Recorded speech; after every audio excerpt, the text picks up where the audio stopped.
Вы на самом деле сказали такую вещь, что вот если что, меня попросят. Вы действительно считаете, что в случае чего вас прям попросят, что она вообще, эта программа может без вас существовать сегодня? Конечно, нет незаменимых. Всех могут заменять друг на...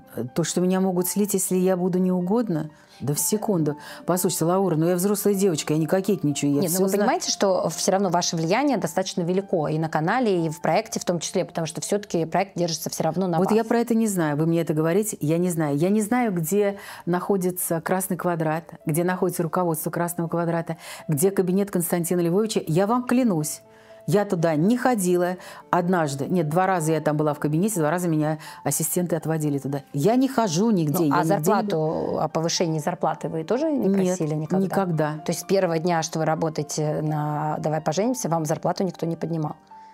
Ну, там же был пересчет, потому что доллар стоил одну сумму, потом да, ну, то есть другую. вы сами не просили? Никак.